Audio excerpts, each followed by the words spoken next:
Bonjour. Bonjour. Bonjour. Merci déjà pour votre temps, pour passer dans l'émission, c'est très gentil à vous. Je sais que les plannings sont bien protocolaires, en tout cas merci pour votre temps. Est-ce que pour commencer, vous pourriez vous présenter, s'il vous plaît? On va commencer par... Je m'appelle Marie-Ève Paget, je suis joueuse professionnelle de 5-5 et cette année j'ai été professionnalisée pour faire que du 3-3 et je suis membre de l'équipe de France de basket 3-3 qui se prépare pour les Jeux Olympiques cet été. Super. Moi c'est Yann Julien, je suis l'entraîneur de la team professionnelle La Panura, mais aussi entraîneur de l'équipe de France féminine de basket à 3. D'accord, et qui se prépare pour une échéance magnifique, en tout cas légendaire, sur les Jeux Olympiques. On a parlé du PVBC, on a parlé de sport, on a parlé de territoire, mais c'est vrai que c'est aussi intéressant d'avoir un point de vue assez élevé, notamment en termes de compétition. Yann, on parle de préparation des Jeux Olympiques. Est-ce que tu peux nous en parler? On sait qu'aujourd'hui, il y a ce tournoi-là qui s'est déroulé sur cette semaine-là. Est-ce que tu peux nous parler, alors je crois depuis septembre dernier, de toute la préparation aux Jeux Olympiques? Alors on a commencé précisément en octobre, la préparation en réunissant 8 joueuses qu'on a professionnalisées. Donc on les a récupérées auprès des clubs pour pouvoir construire un programme assez unique avec ces jeux qui sont effectivement une étape, on va dire, assez extraordinaire pour nous, parce que c'est une fois tous les 100 ans. Et on a eu toute cette première partie, on va dire, qui était plutôt une partie de développement où on cherche à développer à la fois les joueuses sur le plan physique, sur le plan technique, mais aussi à mettre en place, j'ai envie de dire, le collectif. Ouais. Il y a une deuxième phase qui est plus une phase de sélection et après on aura une préparation terminale qui va nous emmener jusqu'aux Jeux Olympiques. On avait l'idée aussi, parce qu'on est à Voiron ici, et donc de faire participer des Voironnaises et des Voironnais pour te poser des questions, pour le coup.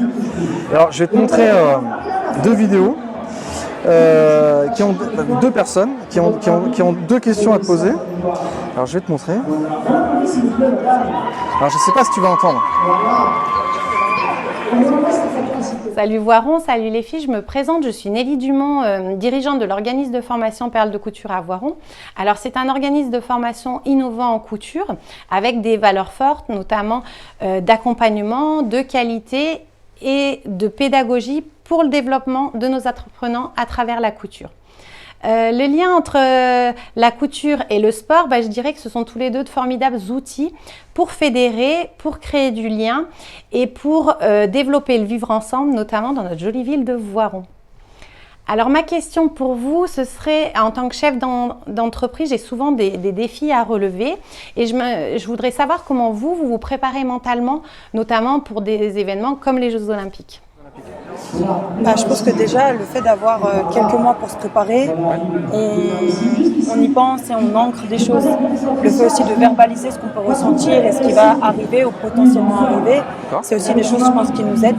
Après, je sais cette année, on a mis en place ce staff a mis en place des soirées inspiration. Donc en fait, à chaque stage, on avait une soirée sur un thème défini.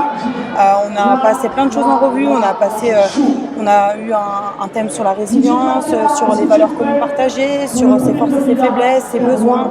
Et en fait, toutes ces choses-là nous permettent, nous, en tant que groupe, de continuer à écrire notre histoire, à développer notre cohésion. Et ça fait partie de la préparation parce que le fait d'appartenir à un groupe et d'aller dans le même sens, on se sent toujours plus fort et mieux accompagné. Après, on n'a pas un préparateur mental qui nous accompagne collectivement, mais je sais que chacune d'entre nous, individuellement, on a des préparateurs mentaux.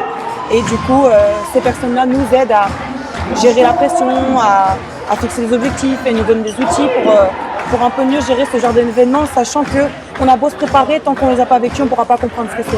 Ouais, d'accord. Et je sais, Yann, tu vas me dire si je me trompe, mais au niveau du management, tout ça, je sais que le bien-être, alors ça regroupe beaucoup de choses, mais en tout cas, ça fait partie d'une de tes priorités. J'avais lu quelque part que, effectivement, c'était important.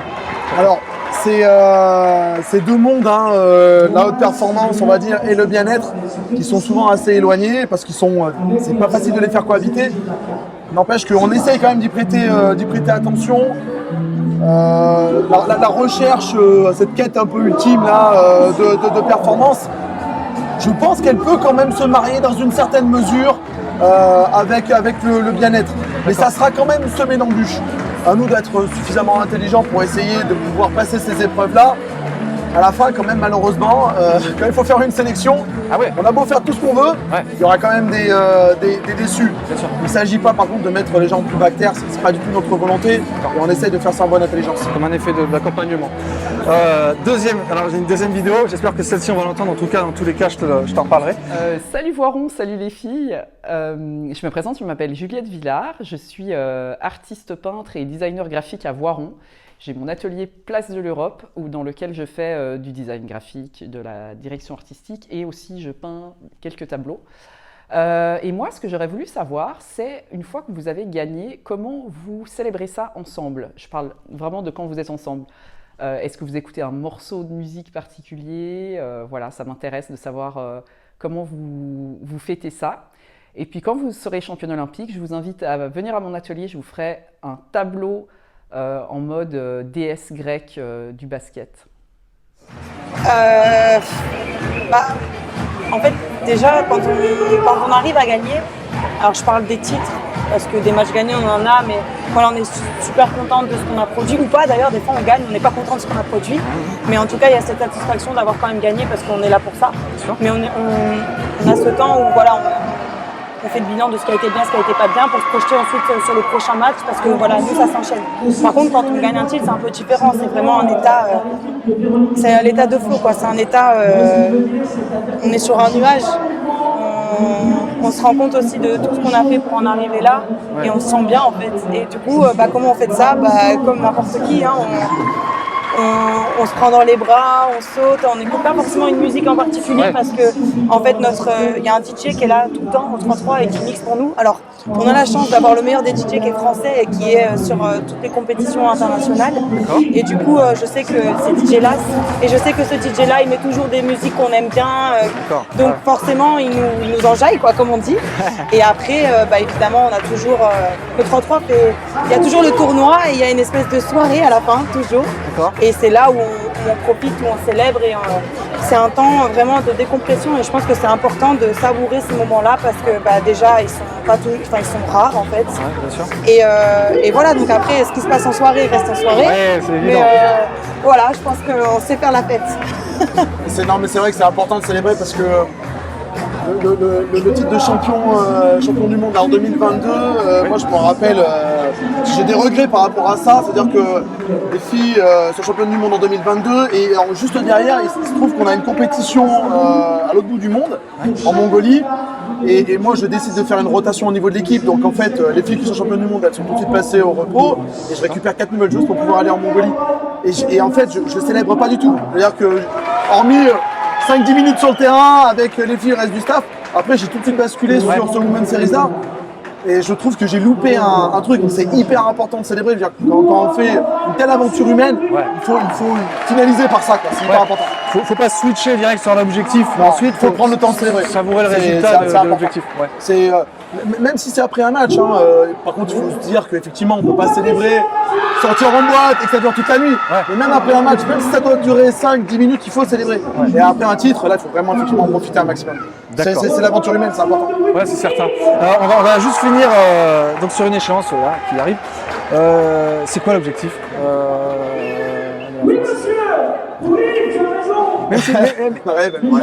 Non, mais juste pour te dire, on en a parlé tout à l'heure.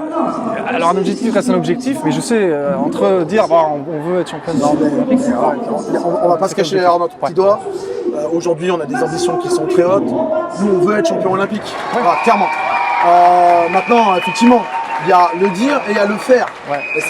On a cette ambition-là et je pense que c'est important de l'avoir parce que ça nous permet aussi certainement de réunir les moyens et les conditions pour pouvoir réussir. Voilà.